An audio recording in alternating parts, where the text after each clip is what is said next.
Hey everybody, sorry for all the glare, but I just walked past the fish room. I glanced in, wasn't quite sure what that brightly colored thing was there in the middle of my angelfish tank, and it turns out it's my South American Bumblebee catfish that I rarely ever see, and for some reason it is out and hiding out in plain sight.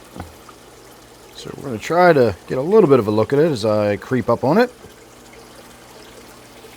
Definitely never seen it from the underside like this before.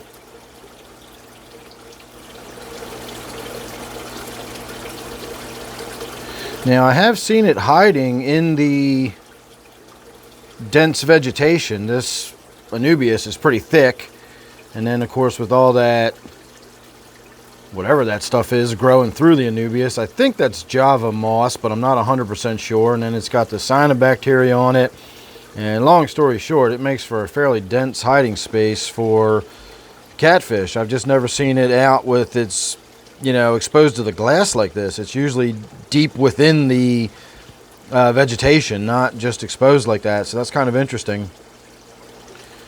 I was kind of hoping if I stood here long enough, we'd see it wiggle around and move a little bit, so we'd get an idea of how big it was and what it looked like. So that's where it normally spends its time. It hides down in that little cave, and I would imagine over the next few minutes it's going to wriggle itself in there to the point where we can't see it at all, because I normally don't see it at all, which is exactly why I shot this video. It's just an unusual event for me.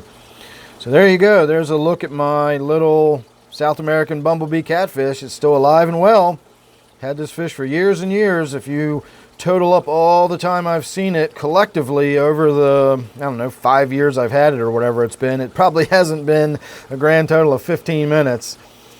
But there you go. Well, maybe a little more than that, but you get the idea. It's a very reclusive fish. So, all right, everybody. Thanks for watching. Hope you enjoyed. And I'll see you real soon in the next one.